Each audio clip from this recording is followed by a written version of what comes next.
Welcome back to Endoscopy Essentials. We are in the middle of colonic ESD. Actually, not in the middle. We have talked about preparation all the time. Now we have to start. Welcome back, Jeremie Jacques from Limoges, now Montreal. So we are in the colon is clean, we have the right accessories, everything is prepared. How to start? Or to start, first, it's how I will install my patient. I go to the lesion in the left lateral and then I need to decide. There is two factors to decide: the help of the gravity and the maneuverability of the scope. And making ESD in our country that we do all our colonoscopy under propofol, we discover that the position of the patient influences a lot the scope maneuverability. So at the beginning of our experience, we just take the gravity because we want to have the gravity help.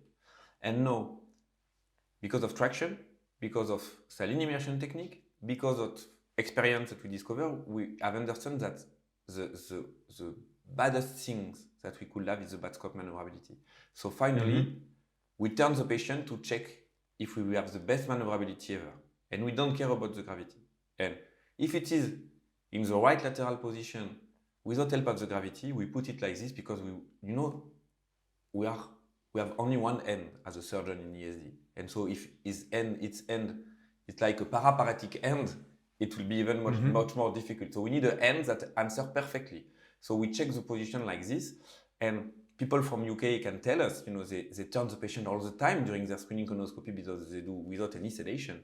And in the right colon, a lot of time, you have a better scope maneuverability on the back or on the right position, notably in the secum. The right position is more than 70% the best position. But that's a routine I think the entire team should understand. Yeah. Because initially everybody says, oh, is that really necessary? And Yeah. maybe at the end we should work with innovative tables which do the job at the end of the day. But it's good that you mention it. So first criterion is the maneuverability of the scope good? Yeah. The gravity for the lesion to fall into one direction is not so important anymore because you will show us why. You have these traction devices. What about fluid? If it's bleeding, and do you try to avoid that? That's very important. That effectively the gravity helps for two things. The gravity helps for opening the space, but no, as you say, we have other solution, but also to avoid stagnation in case of bleeding and to avoid stagnation of fluid in case of perforation, because if you perforate and you have a dirty liquid, it will be more dangerous if you don't have. That's why it could change also a little bit the strategy when we don't have the help of the gravity, because we want the scope maneuverability. We are probably unconsciously more cautious with the vessel, particularly because having big bleeding without help of the gravity is horrible. So I know that I analyze that. I'm much more cautious with the vessel when I don't have the help of the gravity than when I have the help of the gravity, or I say, okay, this small bleeding, I don't care, it doesn't impair me, but without the help of the gravity, it's very difficult. But still, how do you test it? You flush and see where I put a lot of water. I see if the fluid is on the lesion, only one part of the lesion, and on the opposite wall of the lesion. And then you turn the patient and stack and check whether the maneuverability is still okay. Yeah. Okay. But rarely, finally, we check only the maneuverability on the left, on the back, on the right. If everything is the same, we put where we will have the help of the gravity also. The matter is we need not to forget that ESD is a dynamic procedure and the maneuverability could change during the procedure. That's why finally it's very hard to know before. Define the one and only position which will last forever. And also with referral gastroenterologist, when the colonoscopy is very hard, okay, you know that it will be hard. But sometimes they say it takes 1 minute to go to the secum and you begin your ESD, you are well, and 15 minutes after, you are not well anymore because of inflation. So we need to keep that in mind, that it could change during the procedure. And you mentioned it already a little bit at the last podcast, underwater or CO2? Or both? Yeah, so there is different way. I move a lot for underwater. 6 months ago, watching one of my friends, I was convinced of that. And my feeling was that for easy lesion, I go a little bit less faster. But for difficult lesion, I go faster. And finally, I have less variation of my speed. And that's good because, you know, sometimes it is very stressful when you are in difficulty. But my other expert in the unit, that's called Romain, he keeps underwater only in the difficult situation, and you prefer gas because, in fact, when you have gas, you have a little bit more tension of the fiber and it cuts faster. But sometimes I discuss with him and I take a risk because finally perhaps you will begin to be good, and if you become to be not good, it could be a nightmare for the end.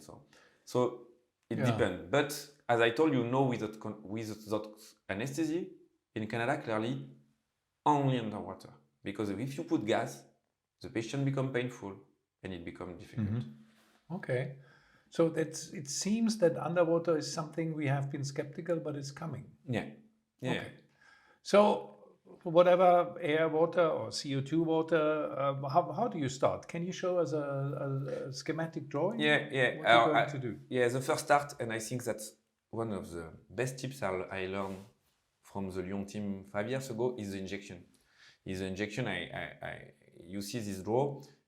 Marking? The marking, we don't mark anymore in the column. Okay. But most people don't. Yeah, but, it's with the quality of the scope we see so well. But I should admit that for training, perhaps it's good to mark because we have a huge experience to see and we take a lot of margin. But for training, they could sometimes lose themselves. So it's not a mistake to mark. But we don't mark because the mucosa is so thin, so you become to have leakage only with your marking. And so after, you see this draw on this part here, it's an injection that is for an EMR because you want to make a surelevation of the lesion, to have this cushion and to be safe. But in ESD, we don't care about the lesion. We care about our cutting line. So what is important is to have and to inject far from the lesion, at least 1 centimeter, to have this big surelevation of the lesion. Because if you have that, you can push a lot with your knife on the mucosa and open immediately very well the plane. Okay, so I can show you an injection, an helpful injection. So you see this granular lesion, don't care about the lesion, and you see how far I inject here. I have more than 1 centimeter. And you will see what you go in and then you pull back, right? Yeah. That's the secret. Yeah, that's the right column. And then you see my plane here, that I want to cut. You see this surelevation. So I will be able to push deeply with my knife. I have more than 1 centimeter, 1.5 centimeter of cushion. And my knife is 1.5 millimeter. So I have no risk to make an injury. No risk. And everybody that done some ESD at the beginning knows that it is one of the most difficult parts to make this incision and the trimming and being able to go with the cap. And so you see here, you have this beautiful injection, and here I can push a lot to open my plane. And I will show you the incision after this kind of injection. Which injection solution are you using?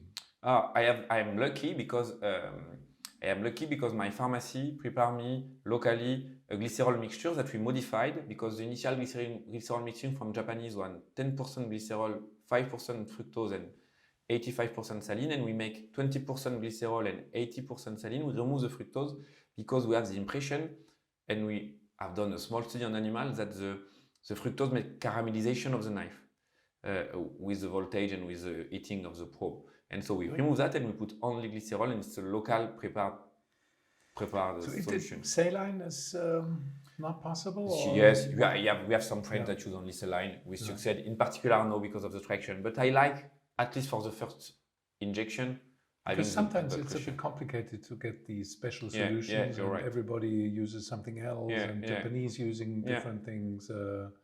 But for people during their learning curve, I always advise them, if they don't have glycerol, that's the only part where I promote some viscous solutions that are already available in the market. You know, for your first incision, use a viscous solution. It will help you. After, when you are behind the lesion with the traction, you can use saline. It doesn't care. Especially if you have these injection knives. Exactly. So it's less necessary. Exactly. Okay, so it's better, but not a must. Yeah. Well, but everything which is better should be used, right? Yeah, exactly. Okay, let's go on. And so if we move, it's the same lesion. You know, we have made this with this injection. So we get the knife out. And that's what we call the blue point of Yagi. Yagi, and I see a lot of video, he tells us, first go into the plane, see the blue to be sure you will not too superficial.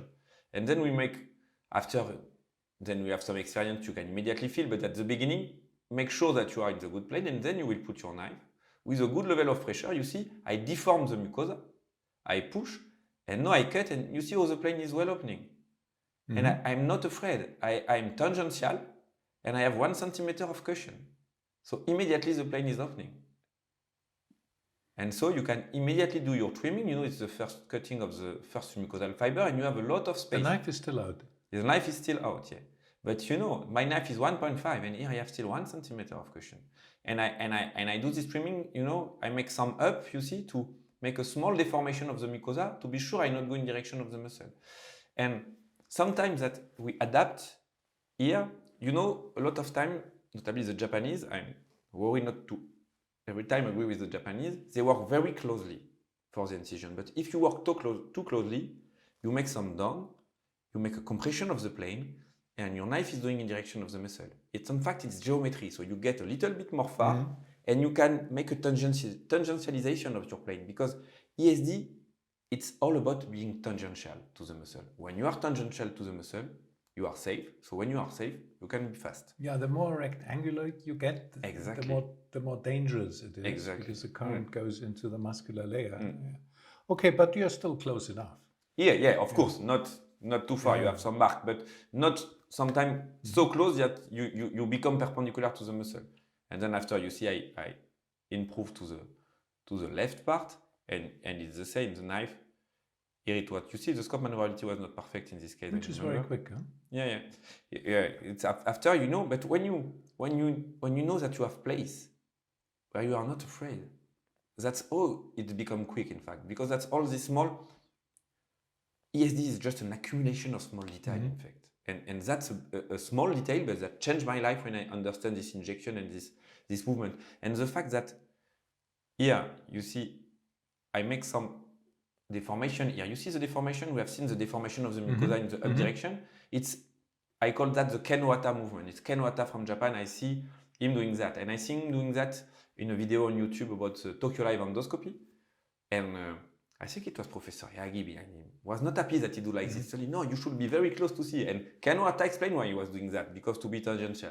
And that changed my life when I understand also this part. Because what I think is very important in ESD, as I told you, it's a lot of geometry. It's try to understand why you are doing something. Not just replicate what you see in a guy, but you don't understand why. Because in fact, there is a lot of movement that are helpful for a reason, for a geometrical reason. So you have done a lot of injection, big safety cushion. You have started cutting tangentially. And so the next question is how much submucosa should there be on both sides, right? So how should the muscularis be covered by submucosa? Are you happy with the plane? You just go parallel, or do you want to get deeper because you are afraid of infiltration? Yeah, so that's of course a very good question. I have this draw that I make to explain. There is some debate, and I have the chance to discuss the Japanese that are not the same aspect and that are so skilled that they adapt the plane according to their optical diagnosis, and they say they go deeper when the lesion is suspicious and they go upper. But me, for technical reasons, I always try after my incision to go as deep as possible for 2 reasons.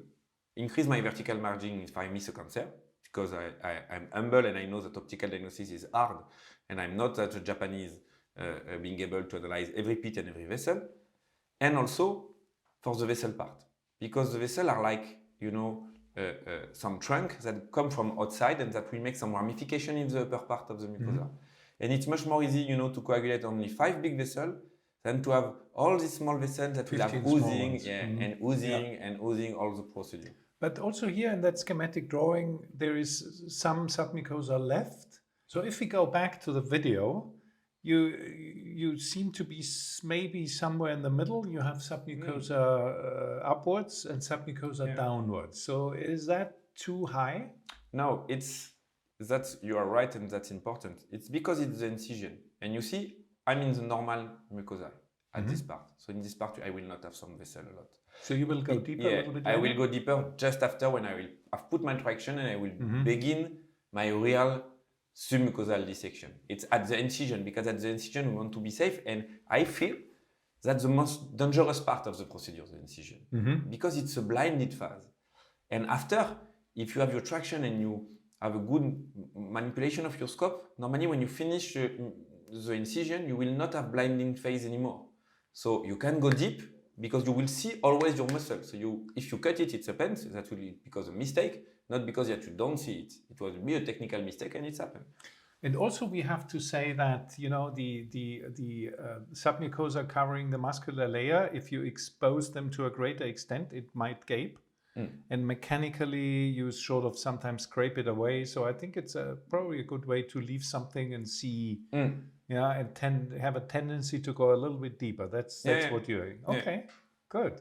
Okay, this was the first incision with air or CO2 respectively. How does it look underwater?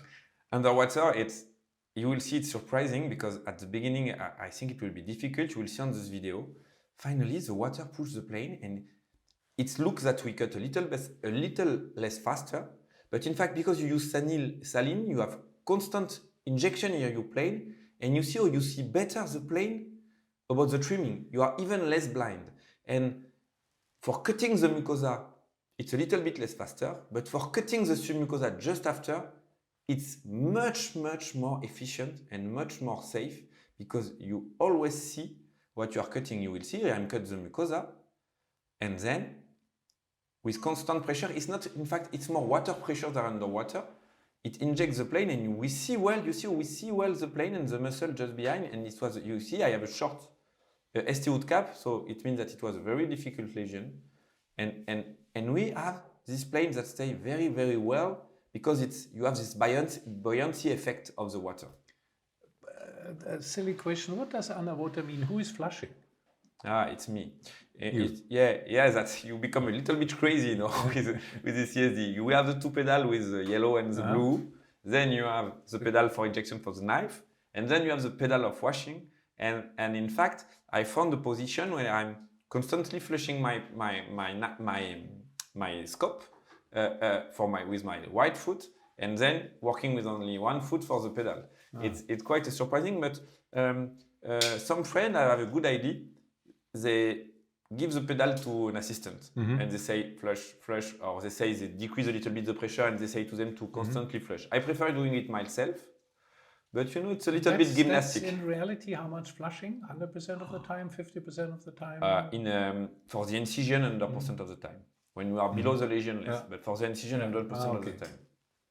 It has been published by water pressure. In fact, I say to my fellow, it's like when you swim, you know, if you swim with a current with you, you go much more faster and you have a better floatability than if you swim without any current. On the wave, you are on the wave, you know. So, okay, I try to understand. You have made a nice incision. You have some concept where the right plane is. It seems to be a little bit easier with underwater, but how do you then go on? Yeah, that's as I said just before, I think you need to understand what happened in this draw, that you have a needle knife that will cut in front of you. So if your needle go in direction in the muscle, what is called here perpendicular, you will be dangerous. And so when you are dangerous, you will be very slow and it could be a nightmare. So you need to find a way to be tangential and ideally put the lesion at 6 o'clock. That's because your knife goes out at 6 o'clock. Of course, you can work also with the lesion at 12 o'clock, but then you should not to forget that you will need to do a little bit more up to have your knife in the plate. So that means that your knife is not completely perpendicular, but it's 40-45 degrees in direction of the muscle. Despite here, it's less than 10 to 20 degrees in direction of the muscle. And here is the worst. Here is 90 degrees in direction of the muscle. And if you have that difficult position, isn't it better to, you know, if you're too close, you lose overview. So go back a little bit and try to get the orientation and then go. Like in the incision, as we say, in the incision, you know, get back, adapt your angle, because don't forget that, you know, more you are far, more you will cross the line like this, that if you are too close, you cannot cross the line. So it helps you a lot. You need always to think about that. Sometimes it's better to be close. Sometimes it's better to be a little bit far. So you are right. Every time you are in difficulty, take time, go a little bit far, try to analyze the three-dimension fashion of your lesion to understand what's happened. Perhaps it's a fold, perhaps it's a diverticulum that you have not seen, perhaps it's some area, and then you adapt your plane and your movement. Okay, we haven't spoken about knives, by the way. But one question is that you always work with the knife out, or do you have the knife retracted sometimes? It depends on the knife. I work with all the knives, so I can speak about all the knife, and I have disclosure with all the companies, so I have no trouble about that. I prefer to say that. I will say the name of the most used knife. For the dual knife G, for example, I will say 80% of the time with the knife in, and 20% in the knife out, and 20% in the knife in. And when I do use the knife in, it's first for hemostatic reason, because I prefer the hemostatic ability when the knife is in, and sometimes when I'm very perpendicular, to just have this burning effect far from the muscle. Yeah, you don't want to burn far. Exactly. Oh, okay. When you are not sure, then you exactly. With the flush knife, it's different just because you don't have any effect if the knife is in. The knife goes deeper in. But it has the ball tip that is more wide, so you can use for coagulation just with pushing the ball on the vessel with a soft coagulation current that you cannot use with the dual knife, and making this coagulation. And finally, you have the new hybrid knife, the hybrid knife flex, that is the same. You have this plate, and you know that it's basic of electrosurgical unit. More you have a deeper contact, more you have coagulation effect, and with the plate, you can coagulate the vessel with the soft. So sometimes I use the plate out or in just for coagulation, but 80% or 85% with all the knife, it's knife out. Another issue we almost forgot is the current. Yeah. That's a big discussion. So everybody has a different current, right? So sometimes, when you do live demos, you discover on your processor Hagi and very special settings. Yeah. What I like to say is, you need to have interest in your electrosurgical unit, and you need to think that you are like a Formula 1 driver. Formula 1 driver, they are all very good drivers, but they don't have the same setting of their engine, despite it's the same race. And also they change their settings according to the race. They don't have the same setting if they do Montreal Grand Prix or Monza Grand Prix, because it's not the same way.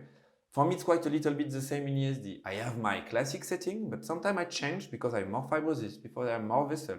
And it's beautiful when I see Yagi working with all this subclass of settings for hemostasis, but I'm not able to reproduce it. So I have my own setting. And even in my unit, my colleagues have not the same setting. But you need to understand, you need to know what to use, but always be curious to not just say, like everything in fact in ESD, I just replicate what I see in one person, because you don't have the same knife, you don't have the same technique, you don't have the traction, you don't have the same electrosurgical unit, and that's where you will do. And you don't have the same way to work. Okay, I realize current is a topic which is so big. I think it should be dealt with separately, but I think these were very good principles. At the end of this episode, because we will end with another cliffhanger, of course. So circumcision, 360 degrees or? 90, that's the French strategy. That's completely French. 90% of the case, circumferential incision. For two reasons. First reason is because of use traction. So the idea that was you will have leakage after of the injection, etc., was before traction and also before injecting knife. Now we have knife that inject, even with high pressure, and we have traction. So it's not the same impact. The second impact for me, I think that make us improving a lot of R0 resection. As we mentioned before, incision is the most difficult part. If you do that at the end where you are completely tired, what you will do, this 1 millimeter of margins that are more difficult, you will say, stop, okay, I go here.